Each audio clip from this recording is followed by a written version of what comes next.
안녕하십니까, 이진우입니다. 최근에 주식 상장을 준비하고 있는 카카오뱅크가 자신들의 몸값을 약 18조 원으로 제시를 했는데요. 일각에서는 카카오뱅크가 스스로의 몸값을 측정하는 과정에서 비교 기업으로 삼은 기업들이 카카오뱅크하고는 좀 종류가 다른 기업들이다, 그래서 적절하지 않다는 지적도 함께 하고 있습니다. 잠시 후에 이 내용 자세하게 짚어보겠습니다. 지금은 주식이나 채권을 사고 파는 게 한국거래소에서만 가능한데, 그러지 말고 또 다른 거래소를 하나 만들면 어떠냐 하는 이야기도 함께 나옵니다. 거래소를 하나 더 만들면 생기는 장점은 뭐고, 반대로 또 걱정될 만한 점은 없는지 이 얘기도 들어보겠습니다. 우리가 쓰레기 버릴 때는 쓰레기 봉투에 담아서 내놓듯이 기업들이 탄소를 배출할 때는 탄소 배출권이라고 하는 일종의, 그러니까 탄소 쓰레기 봉투가 있어야만 배출을 할 수 있게 규정을 만들고 있는데, 최근에 이 탄소 배출권 가격이 급등락하고 있습니다. 탄소 배출권 시장에 무슨 일이 벌어지고 있는 건지 이 내용도 들여다보겠습니다. 6월 30일 수요일 손에 잡히는 경제, 광고 듣고 시작하겠습니다. 네, 경제 뉴스들 정리해드립니다. 김현우 행복자산관리연구소장, 에셋플러스 김치영 경제뉴스 큐레이터, 손에 잡히는 경제 박세훈 작가, 세 분과 함께합니다. 어서 오세요. 예, 안녕하세요. 자, 박 작가님, 요거부터 먼저 정리하고 갈까요? 재난지원금 전 국민한테 다 줄 거냐, 아니면 상위 몇 %는 좀 빼고 줄 거냐 하는 논의가 있었는데, 결정이 이게 확정이 된 겁니까? 결정이 된 것도 있고 안 된 것도 있습니다. 말씀하신 것처럼 정부 입장이랑 여당 입장이 조금씩 달랐는데, 어제 절충안은 나왔습니다. 상위 20%는 빼고 주는 걸로 결정이 됐습니다. 여기까지 결정이 됐고, 뭐가 결정이 안 됐냐? 그럼 상위 20%를 어떻게 나누냐는 겁니다. 언론에서는 건강보험료를 기준으로 나누지 않겠느냐라는 추측성 보도들을 내놓긴 했는데, 어떤 걸 기준으로 할지는 아직 정해지지 않았습니다. 그리고 1인당 얼마를 줄지도 정해지지 않았고요. 이게 다음 달 국회에서 최종적으로 결정이 될 텐데, 여당 내부에서는 전 국민에게 줘야 한다는 목소리가 여전히 강해서 국회 논의 과정에서 어떻게 결정이 될지는 아직 좀 더 지켜봐야 하고요. 건보료 기준으로 하다 보면 재산 기준을 적용할지 말지 이것도 좀 논란이 되거든요. 자영업자의 건보료에는 재산이 들어가 있으니까 소득 상위 20%에는 안 들어가는데, 그럴 수도 있죠. 그러나 재산 상위 20%에는 또 들어가는 분들을 어떻게 할 거냐. 그렇습니다. 이것도 결정이 안 됐습니다. 그럴 수도 있겠네요. 그리고 건보료가 지금 2019년 소득을 기준으로 지금 내고 있는 거잖아요. 코로나 전입니다. 그렇습니까? 그럴 수도 있겠네요. 그 문제도 있고 해서 좀 더 지켜봐야 합니다. 명확하게 결정이 되면 그때 가서 다시 정리해서 말씀드리겠습니다. 이거는 뭐 급하게 나눠줘야 될 필요는 없나 봐요. 자꾸 계속 일정은 뒤로 미루는 거 봐서. 이게 재난지원금이니까 빨리 재난에 피해받은 분들한테 줘야 되는데, 그렇죠. 정치권 일각에서는 선거 근처에 가서 주는 게 좋지 않겠느냐 하는 목소리도 함께 나오는 것 같아요. 그러면 안 되는데 그건. 알겠습니다. 다음 뉴스 하나 볼까요? 카카오뱅크의 공모 가격이 공개가 되고 있는데 확정된 건 아닙니다만, 카카오뱅크의 공모 가격도 너무 거품이 많은 거 아닌가 하는 이야기가 일각에서 있는 모양이에요. 나옵니다. 카카오뱅크의 희망 공모 가격이 한 주당 33,000원에서 39,000원인데 이건 카카오뱅크의 시가총액이 18조 원이 된다는 뜻이고, 지금 장외 거래 가격은 주당 10만 원이니까 요걸로 치면은 카카오뱅크의 시가총액이 50조 원이라는 말이 됩니다. 이게 어느 정도 금액이냐면, 우리나라 1위 은행인 KB국민은행의 KB손해보험, KB생명, KB증권 다 갖고 있는 KB금융지주가 시가총액이 20조 원 조금 넘거든요. 24조 원 정도 됩니다. 카카오가 앞으로 시장 점유율을 많이 늘린다고 해도 1등 은행과 거기에 손보사, 생보사, 증권사 다 합친 것보다 더 비싸게 거래가 되는 게 맞느냐, 이런 지적이 나오고 있습니다. 장래가 유명한 건 맞는데 유망해도 결국 그럼 1등 하지 않겠냐. 근데 지금 1등에다 거기에 증권, 보험 다 있는 곳이 겨우 20조 넘는데, 카카오뱅크가 지금 이미 그 정도 되기에는 좀 너무 부풀려졌다. 그렇습니다. 근데 카카오뱅크도 공모가 정할 때 그냥 많이 주세요 한 게 아니라 뭔가 논리가 있었을 거 아니겠어요? 그렇습니다. 주식시장에 상장하려는 회사의 공모가는 대체로 자기들 회사하고 비슷한 회사의 기업 가치를 참고해서 정하는데, 카카오뱅크도 그렇게 했습니다. 예를 들면 제가 새로운 방송국에 들어가서 작가로 일을 한다고 할 때 제 몸값을 어떻게 정하냐고 하면, 저랑 능력이 비슷하다고 생각되는 작가의 원고료를 기준으로 책정을 하겠죠. 저분도 이만큼 받으니까 나도 이만큼 주세요 하겠죠. 기업도 비슷합니다. 근데 문제가 여기서 발생을 하는데, 왜냐하면 저랑 능력이 비슷할 거라고 생각되는 작가를 선정하는 게 굉장히 주관적이라는 겁니다. 제 입장에서는 네. 저랑 능력이 비슷한 작가로 1년에 수십억씩 버는 드라마 작가의 원고를 기준으로 삼아서 저 보십시오. 저 작가가 1년에 50억을 버니까 예. 저는 그래도 좀 깎아는 드릴게요. 20억은 주세요. 라고 주장할 수도 있다는 거죠. 같은 작가인데. 그럼요. 예. 근데 그걸 듣는 입장에서는 아이 그거는 매번 히트치는 드라마 작가고 당신은 라디오 작가 아니냐. 예. 그렇게 비교하면 안 되지 않느냐. 그럴 수 말이 안 있겠네요. 되는 소리다. 이렇게 얘기할 수도 있는 겁니다. 그럼 누구를 비교 대상으로 해서 기업의 가치를 정하느냐에 따라서 가치가 고무줄이다. 그렇습니다. 그럼 카카오뱅크는 누구를 비교 대상으로 하고 싶어 해요? 카카오뱅크 입장에서는? 카카오뱅크는 대출해주고 마진으로 수익 올리는 은행이잖아요. 일단은. 예. 그러면 국내 은행들하고 비교를 해야 할 것 같은데 비교 대상에 국내 은행은 단 한 곳도 없습니다. 비교 기업 4곳이 모두 외국에 있는 기업인데 예. 주로 디지털 금융회사거나 온라인 금융상품 플랫폼 사업하는 곳이에요. 예를 들면 미국의 온라인 모기지 업체 로켓 컴퍼니스, 브라질 피테크 플랫폼 파그세그로 디지털, 그리고 러시아 디지털 은행 탕코프의 모회사, 스웨덴 디지털 금융사 이름이 어렵네. 노르드넷. 이게 카카오뱅크랑 비슷한 회사다라고 주장을 하면서 예. 이런 기업들의 몸값 계산 방식을 우리 카카오뱅크에도 적용을 해야 된다라고 한 건데 일각에서는 아니 카카오뱅크가 좀 혁신적이긴 하지만 그래도 은행이니까 예. 신한은행, 국민은행 이런 은행하고 비교를 해야지 왜 갑자기 핀테크 회사들하고 비교를 하느냐라는 지적이 나오는 겁니다. 그러니까 은행들하고 비교해서 조금 프리미엄 더 주는 건 이해가 되는데 네, 저거 핀테크 기업들하고 비교해서 거기서 조금 깎아줄게 이건 아니다. 그렇습니다. 바깥에서는 그렇게 보는 거고. 네. 그런 친구들하고 비교해야 카카오뱅크 몸값이 좀 올라가는 모양이에요. 그렇습니다. 예를 들어서 어떤 은행이 갑자기 문을 닫게 돼서 은행을 다 팔고 빚 정리를 하고 나면 남는 돈이 있잖아요. 예. 그 돈을 장부가치라고 부르는데 보통 은행들은 장부가치 한 0.4배 정도가 그 은행의 시가총액입니다. 예. 근데 카카오뱅크가 우리랑 비슷한 회사들이라고 비교한 핀테크 회사들을 보면 시가총액이 장부가치의 7배가 넘습니다. 카카오뱅크는 장부가치가 5조 원쯤 되는데 예. 만약에 카카오뱅크를 그냥 은행이라고 보면 시가총액은 장부가치의 0.4배인 2조 원쯤 되는 게 맞고 예. 아니다 이건 미래가 유망한 핀테크 회사다 그러면 장부가치 7배인 35조 원이 되는 겁니다. 야, 몸값이 확 올라가죠. 누구 친구냐에 따라서 이렇게 보면 2조 원이고 이렇게 보면 한 3, 40조 된다는. 많이 차이가 납니다.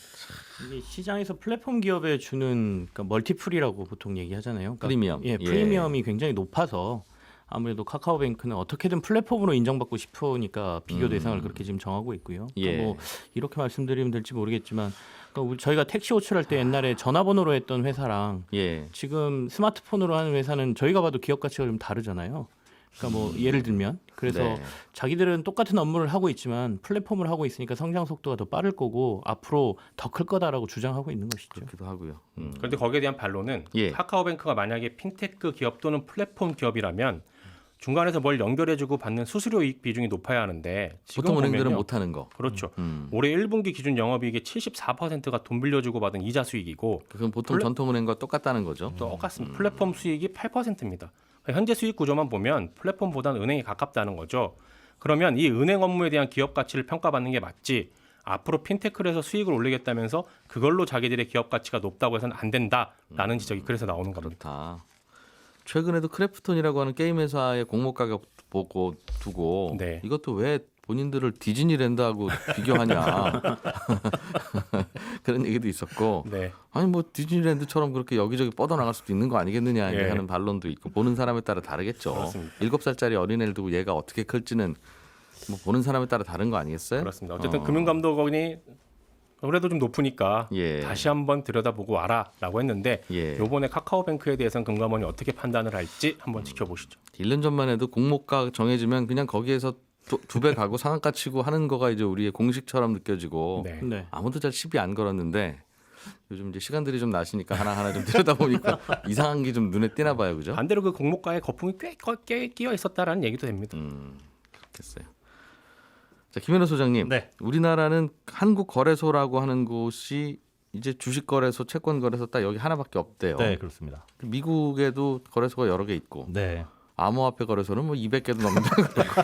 우리나라에도 많죠. 예. 예. 그런데 주식 거래소를 하나 더 만들자 이런 목소리가 나오는 겁니까? 네, 그렇습니다. 지금 어떤 거래소를 만들려고 하는지는 현재 있는 한국 거래소가 뭘 하는지부터 살펴봐야 되는데요. 예. 뭐 주식 같은 거, 채권 같은 거 거래도 하지만 여기에서는 각종 증권을 거래할 수 있는 뭐 상장 같은 것도 한국 거래소 하고 있고요.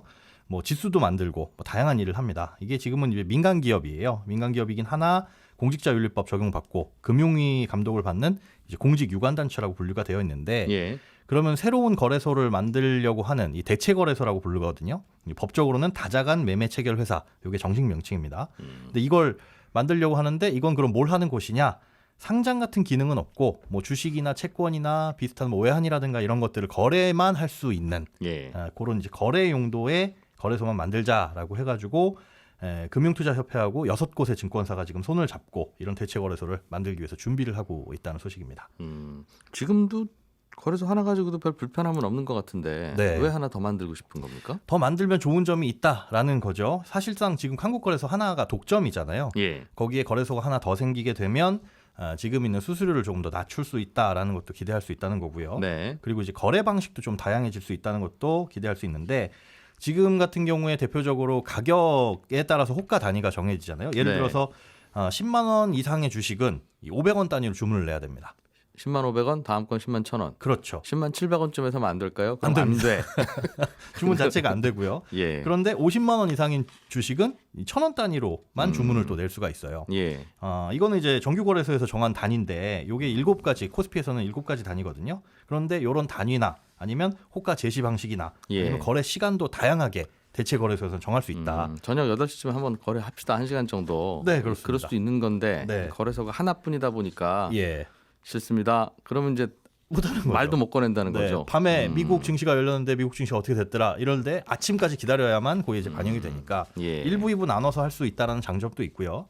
또 이 속도가 훨씬 더 빨라질 수 있다는 것도 기대를 할 수가 있어요. 전산 예. 시스템을 훨씬 더 빨리 갖춰서 초단타 매매라든가 아니면 알고리즘 매매를 선호하는 이제 해외 투자자들을 우리나라 시장으로 좀 불러들일 수 있는 요인도 있다 이렇게 보고 있습니다. 거래소가 좀 바뀌고 혁신을 좀 해야 되는데 네, 그래서 또 하나 만들면 좋겠다. 서로 경쟁시켜서. 그렇습니다. 다른 나라들도 2개, 3개 있는 나라들이 꽤 있습니까? 2개, 3개 정도가 아니라 뭐 수십 개 있는 경우들도 많이 있습니다. 뭐 미국 같은 경우에는 2000년대 중반부터 급속하게 발전을 했는데요. 예. 정규 거래소라고 알고 있는 이제 뉴욕 증권거래소, 이 나스닥 이런 것들보다 점유율이 이 절반 이상이 더 넘습니다. 그러니까 이런 정규 거래소가 오히려 시장에서 한 43% 정도를 차지하고 있고 거래량이 거래량이 오. 그 정도 차지하고 있고 대체 거래소가 전체의 10% 정도를 차지를 하고 있어요. 그런데 이렇게 대체 거래소가 나중에 규모를 키우게 되면 또 정규 거래소가 될 수도 있습니다. 아하. 예. 거래소들도 여러 개 있어서 스스로 경쟁을 하는군요. 그러니까. 네, 그렇습니다. 경쟁을 하고 뭐 이 각 거래소의 장점을 내세워서 예. 몸집을 키우기도 하고요. 그럼 예를 들면 삼성전자가 A 거래소에도 상장이 되고 B 거래소에서도 거래가 되고 C 거래소에서도 거래되고 그런 건지 네, 그렇습니다. 아니면 가격이 다르지 않아요? 그러면 네. 안 될 것 같은데 지금- 셋 중에 하나만 상장을 시키고 뭐 증권사들이 여러 거래소에 같이 다 접속을 할 수 있는 게 맞지 않을까요? 현재는 그렇게 되어 있죠. 한 증권사 그리고 한 곳에 상장을 시키고 예. 모든 여러 가지 증권사가 한 곳에 접속을 하고 있는데 예. 증권사 거래소별로 가격이 다르게 사실은 형성이 이론적으로는 될 수는 있습니다. 하지만 전산 시스템 때문에 네. 거의 그럴 차이는 없다고 보고 있고요. 차익 거래가 될 테니까. 네, 예. 그런 것들은 현실적으로 불가능하다라고 보고 있고. 뭐 하나 더 만들죠. 뭐 말씀 들어보니까 뭐 어려울 거 없을 것 같은데요. 뭐 단점들도 있고 우려하는 부분들도 있습니다. 이게 이제 국회 입법조사처에서 이런 거래소 설립과 관련한 보고서를 낸 적이 있는데요. 예. 일단은 시장 감시 기능이라든가 거래소 자체 그리고 금융당국의 규제가 현재 정규 거래소에 비해서 상대적으로 좀 약한 부분도 있습니다. 그리고 뭐 투자자 보호에 이런 것 때문에 좀 취약할 수 있다라고도 볼 수 있고요. 뭐 아까 하나나 두 개나 세 개나 뭐 그래서 그런 부분은 좀 강화해서 예. 보완할 필요가 있다라고 나오고 있고. 세 개 다 들여다 보려면 힘들다. 뭐 당국이. 아무래도 그거는- 규제가 조금 더 느슨한 부분은 있습니다, 법적으로. 그리고 호가 단위가 조금 더 과도하게 축소되게 되면 이 가격 형성에 좀 부정적인 영향을 미칠 수도 있다라는 부분하고 무엇보다도 현재 이 시장에 갑작스러운 변화가 생기면 정규 거래소는 서킷 브레이커 같은 이런 안전장치들이 있는데 예. 이런 안전장치가 복수의 거래소에서는 어떻게 작동을 할 거냐 이런 부분도 사전에 조금 정해놓을 필요도 있다. 그리고 과거에도 이런 시도가 많이 있었어요. 예. 있었는데 무산이 됐던 이유들이 여러 가지가 있었는데 그중에 또 한 가지는 부산 시민단체의 반발이 있었습니다. 그러니까 현재 한국거래소가 부산에 있어요, 본점은. 그런데 거기가 이제 딴 데를 또 만들어주면 이 부산에 있는 거래소가 위축되는 거 아니냐는 지역민들의 맞습니다. 걱정. 여기가 금융 중심지로 선정된 지 10년이 조금 지났는데 그런 부분에 있어서 그 위상도 조금 줄어들 수 있고 그다음에 거래소의 거래량이 줄어들면 수수료도 줄어들 거고 세수도 예. 줄어들 것이다. 근데 요즘 뭐 거래소 본사가 부산에 있든 어디에 있든 무슨 상관이에요? 다 온라인으로 거래하는데. 그렇죠. 그 온라인으로 거래하긴 하지만 실제로 거기에서 거래소 수입이 줄어들게 되면 해당 부산 지역에 내게 되는 수수료, 그런 게 세수가 있겠네요. 줄어들 수 있다는 세수도 거죠. 있고 그런 게 있겠군요. 인력도 거기에 좀 많이 내려가 네, 그럴 수도 있거든요. 있고. 그 문제도 있고요. 네. 선물 거래량 그러면 뭐 하나 더 하려면 부산 근처에 하나 더 할 수도 있을 것 같고. 과거에 그래서 즉, 그걸 굳이 이거 가지고 되네 못 되네 싸울 일은 아닌 것 예. 같은 말씀하신 여러 가지 생각할 바는 있으나 맞습니다. 아 이것 때문에 안 되겠네 할 만한 결정적인 거는 눈에는 잘 안 들어오는 것 같은데. 그렇습니다. 알겠습니다. 탄소 배출권 얘기 좀 해보겠습니다. 탄소 배출권이 어디서 거래돼요 요즘에? 이거 한국거래소에서 거래합니다. 아, 이것도? 네. 독점이죠. 아 주식 주식처럼. 네네. 아 그래요? 이 탄소 배출권은 톤당 뭐 얼마 이렇게 거래가 되거든요. 이게 지난해 우리나라에서 톤당 한 4만 원이 넘는 가격으로 거래가 되고 있었는데 예. 올해 초에 2만 원으로 내려왔고요. 그리고 최근에는 한 15,000원대에서 조금 안정되는 모습을 보이다가 예. 얼마 전 6월 18일 날 갑자기 10,000원이 깨지고 장중에 10,000원 아래로 내려갔습니다. 그리고는 일주일 만에 다시 지금 한 16,000원대로 올라왔거든요. 야 이거 뭐 널뛰는데요 정말. 네, 그래서 최근 한 어. 2주간에 등락폭이 한 30%에 가까워서 이거 탄소 배출권이 이렇게까지 가격이 등락할 이유가 있느냐라고 예. 좀 의문을 제기하시는 분들이 많은 거죠. 기업들 입장에서 좀 난감하고요. 탄소 배출권 시장에는 사는 분들 파는 분들이 다 기업들이에요. 탄소 배출해야 되는 또는 탄소 배출하려고 샀다가 좀 남은. 그렇죠. 할당량이라는 게 있고요. 그 예. 할당량이 두 가지로 분류가 되는데 유상 할당하고 무상 할당 이렇게 두 개가 있습니다. 그래서 예. 무상 할당이라는 거는 기업들이 너네 1년 동안 이 정도는 탄소를 배출해도 돼라고 해서 공짜로 주는 할당량이고요. 아, 주민센터에서 공짜로 나눠주는 쓰레기 봉투 네네, 같은 그렇게 보시면 개념이군요. 됩니다. 네, 예. 그리고 유상 할당이라는 거는 환경부가 가지고 있습니다. 환경부가 가지고 있다가 시장에서 요거 다 써서 아까 말씀하신 쓰레기 봉투 다 써서 필요한 없는데요? 사람들 있잖아요. 빠듯하게 나눠주나 보군요. 네, 그러면 예. 남는 사람들이 거래소에 내놓고 팔 수도 있지만 아예 이익이 없다면 일종의 유동성 공급자처럼 유상 할당량을 풀어서 예. 거래가 되도록 이루어지게 하거든요. 예. 그래서 그렇게 두 가지로 보시면 되는데 일단은 작년 4만 원 넘었던 가격이 2만 원, 만 원 이렇게 떨어진 거는 코로나 때문에 일단 예. 기업들이 공장을 많이 안 돌렸어요.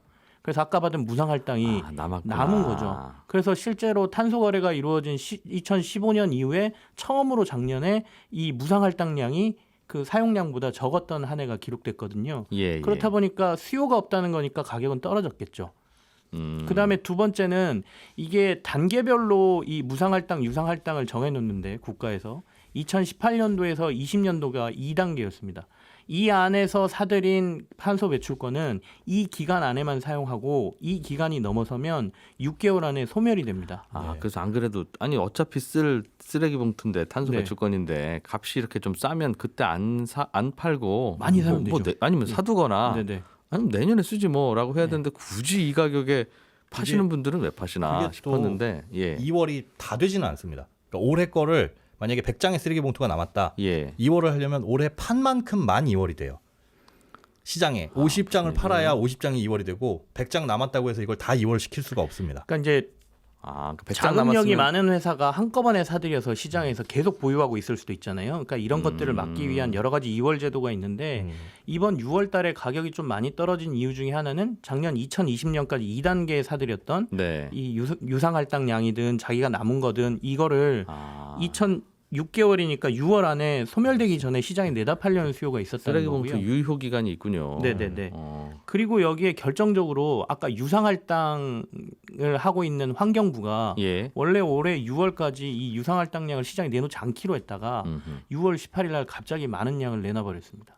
아, 그러니까 안 그래도 거래량도 많지 않은 네. 시장에 막 정부가 물량 쏟아내고 그런 일이 벌어졌나 보네요. 그러다 보니까 10,000원이 깨지면서 시장에서는 굉장히 좀 혼란이 있었던 거죠. 이거 개인은 못 삽니까? 네, 개인은 아직은 우리나라 시장에서 네, 개인 6,000원 하던 게 2만 원 하고 그랬다 그래서 야, 이것도 재밌겠다 이런 생각이 좀 근데 이제 들어서요. 기업들 예. 입장에서 조금 그 당황스럽다고 지금 얘기가 나오는 게 기업들 주장 일부에서 가격이 10,000원 이하로 떨어진 이후에 기업들의 환경부 쪽에서 전화를 해서 탄소 배출권이 이렇게 떨어졌는데 좀 사보는 건 어때라는 얘기를 했다는 것이죠. 예. 그래서 이거를 구두 개입으로 주장하는 곳들도 있어요. 왜 굳이 이걸 기업들에게 라는 문제가 지금 약간 얘기가 나오고 있는 상황이고요. 예. 기업들 입장에서는 탄소 배출권을 강화하고 있는 거는 맞는데 시장에서 이렇게 가격 변동이 커버리면 기업들이 예측하기 참 곤란한 부분이 있거든요. 예. 그러니까 가격이 떨어졌을 때 사놓는 건 좋죠. 기업들 입장에서도. 그렇지만 이게 변동을 어느 정도 알고 있어야 대처가 가능한데 너무 변동폭이 크다 보니까 예. 환경부가 유동성 공급자 역할을 제대로 못하고 있다. 그렇죠. 이렇게 수요가 없는 상황에서 물량을 이렇게까지 내놓는 게 말이 되느냐. 이런 얘기도 지금 같이 나오고 있습니다. 그러면 이제 싸니까 그럼 사두시지 그러세요. 이제 할 수도 있는데 네네. 기업들 입장에서는 또 이게 더 떨어질지 어떨지 경험이 없으니까 모르는 거죠. 그러니까. 그렇습니다. 이거 기업에서는 김 과장이 결정해야 될 일인데 네네. 김 과장 입장에서는 이랬다 이게 더 떨어지면 또 혼날 것도 같고 이런 생각 들겠죠. 그리고 아시는 분들이 있을지 모르겠지만 우리나라가 국제 환경단체에서 지정한 환경 악당국이거든요. 탄소 배출 많이 한다고. 예, 탄소 배출을 10년 동안 전 세계에서 한 7위권에서 계속 유지를 하고 있고요. 예. 할당량도 다른 나라들은 2050년까지 뭐 50% 감축하겠다고 그랬는데 우리나라는 24%만 감축하겠다 그래서 조금 악명이 높은 상황. 그렇긴 한데 네. 굳이 우리나라 변명을 하자면 네. 탄소 배출하면서 만든 여러 가지 플라스틱 제품, 자동차, 철강 이런 거 우리가 쓰는 거 아니잖아요. 그 깨끗하다고 주장하는 유럽에서 우리 좀 살게 그래서 만들어 파는 건데 네. 그럼 우리나라에서 탄소 배출해서 만든 플라스틱 바가지를 유럽에서 쓰면 유럽인이 쓰면 그 탄소는 유럽인 때문에 발생한 겁니까? 우리 때문에 발생한 겁니까? 맞습니다. 그러니까 이제 왜 우리한테 뭐라고 그러죠? 더군다나 기업들 입장에서는 이게 부담이고요.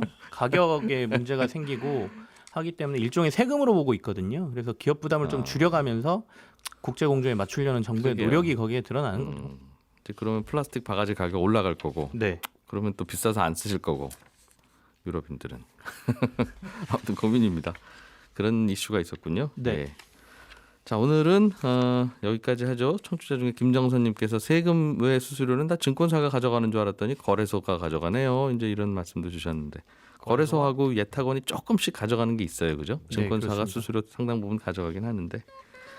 자 경제뉴스 정리 여기까지 하겠습니다. 김현우 소장님, 박세훈 작가님, 김치영 큐레이터 세 분 모두 고생 많이 하셨습니다. 고맙습니다. 감사합니다.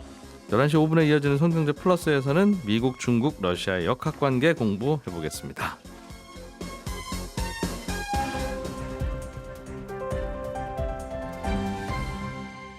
경제를 생각하는 사람들의 즐거운 습관.